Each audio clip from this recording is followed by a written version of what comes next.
Every once in a while, a game comes around that reminds you of a simpler time, one that attempts to recreate that golden era of whatever childhood you had. Whether it be the gameplay, the aesthetic, or even the technical limitations, it's a fine line to walk to get everything just right and present a story that feels like it belongs in that era. Alisa is one such game. From the pre-rendered backgrounds to the music and controls, everything is well represented. This is an achievement for a first-time game developer, but it's apparent right from the beginning that this guy gets it. The presentation is top-notch, with an art style and atmosphere that feels straight out of 1996. Sure, there's quite a few flaws, but the good severely outweighs the bad in this case, and it makes for an engaging experience that is familiar but completely new. You play as Alisa, a police officer in pursuit of someone who stole important blueprints from a person in power, and after a train ride, you're plopped down into a village to continue to look for this criminal. It doesn't take long before things start to get weird, and you're pulled underground where you wake up in what is referred to as the dollhouse, complete with a new outfit. You find a handgun in the drawer beside you, as well as a key, and you're on your way to enter the survival horror. Immediately, you'll be tasked with accommodating yourself to the controls. If you played other games in the genre, you should feel right at home. Tank controls, fixed camera angles, planting your feet to shoot, add a feeling of helplessness where every bullet in your magazine matters. Two major differences rear their head quickly though, and both will play essential roles in the way you manage this game. For starters, the hit detection is not as forgiving as similar games. You really have to line up your shots. Hitting moving targets is incredibly challenging, and enemies at differing elevations will also come with their own problems. This is mitigated by an icon in the bottom right, which will light up when you're within effective range to land a shot.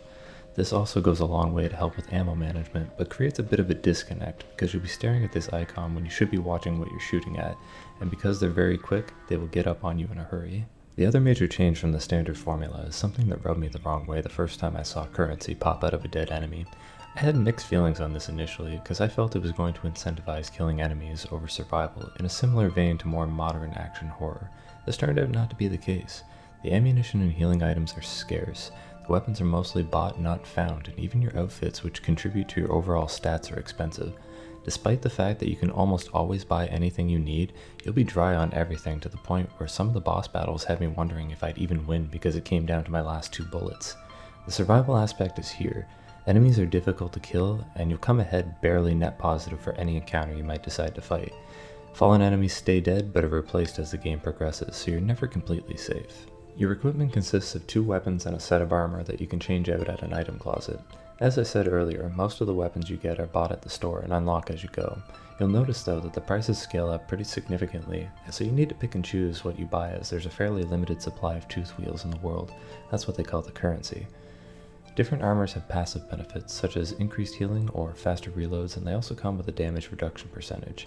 You mix and match your equipment depending on what resources you have available, and also what the mansion is demanding of you at the time.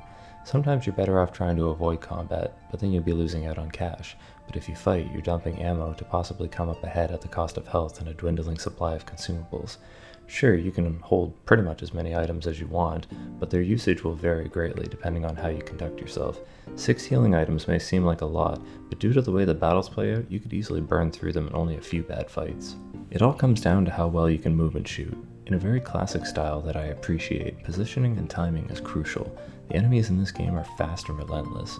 You can get them stuck on walls and stuff, but the enemies want you dead and they will make a very strong effort. Some enemies, especially some of the bosses, feel a bit overpowered. They're fast and tanky as well as very hard to hit. You dance this dance where you need to plant your feet to line up your shots, but because the enemies are so fast, you have to be even faster. Quick turns are essential. Positioning is everything. Even reloading can take forever, so if you have a weapon with a slow reload, you can't just go into the menu and reload. No, you need to make time to reload, and it's going to take every dirty trick in the book to do so, or else you're getting smacked and having your reload cancelled. Take a look at these pre-rendered backgrounds. It's goddamn beautiful. Feels straight out of RE1. Camera angles, the color choices, even how low poly the objects look all come together to create this PS1 ambience that feels genuinely convincing. The CG cutscenes nail this as well, and it really completes the package to have the sound design reflect the graphics. The music is beautiful and haunting. Aside from your weapon sounding kind of pathetic, the sound effects are on point. The voice acting is hilariously bad, but it fits the mood so well that you can't help but be amazed that they managed to match the tone that older games had without coming off as cheesy. The presentation is absolutely perfect. It gives me that warm and tingly feeling. So what's the bad news? Well, there's a few things. The enemies are faster and stronger than you might imagine, so trying to dodge them can prove to be quite annoying. The bosses are pretty strong and vary from brain dead to Dante must die. They also take so many shots to kill with basic weapons that I would start sweating when I was down to my last bullets and the boss still had a significant amount of health left. One specific example of this is the first boss. You're on the spinning floor trying to line up shots, which is honestly not that bad due to the fact that you can just plant your feet and blast them. The problem comes from all these goddamn hammers and punchers that slap you silly, making things like reloading very tight. Thankfully, healing halts the game so you can't be smacked out of it. You're constantly fighting with the aiming system, and that is further compounded by the choice you make at the game start. Do you want auto-aim or not? The promise? You get more money. The trade-off? Wasting tons of bullets because you still haven't fully learned the mechanics and miss constantly. I opted to try playing without auto-aim and I hoped it would be a good idea. In retrospect, I don't think it was worth it.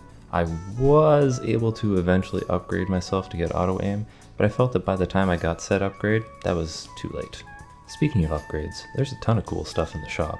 You can buy weapons, ammo, healing items, outfits, boss weapons, upgrades, and even special use items such as this mouse disc thing that you pop in a face store and get a special item. I got a fishing rod with mine. I never figured out what it did. Anyway, there's an overwhelming amount of stuff to buy in the shop, and it makes money management even stricter. Do you want that armor, or do you want a revolver? Because odds are you can't have both, or if you do get both of them, ammo becomes a problem. It's a fine balance between combat, rewards, and the struggle that makes everything come together in a very visceral gameplay loop. Even saving costs money, so you'll come in situations where you may want to save, but you only have $3 and need some pistol rounds. Hope you make the right choice.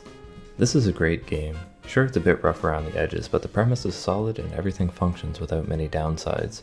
The replay value is high because you can go into New Game Plus and it encourages exploration with some of the extra weapons and items you can find. Sure, I never figured out what my fishing rod did, or how to get into the well with a rope, or how to open that one gate in the garden that apparently has a crossbow behind it, but that's the beauty of it. In a similar experience to older survival games, Alisa invites you to try new things in new runs, to look for special items and unexplored places. Hell, you can put your weapons away and run naked to a special door that gives you a straitjacket that lets you charge at enemies. Unnecessary? Sure. Awesome? Absolutely.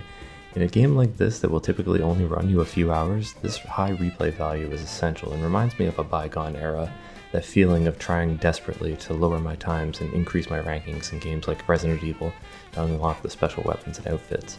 Every time you go back, you feel smarter, stronger, more prepared, and you're rewarded for it. It's this mindset that can elevate the middle of the road game to something special. That's gameplay, baby.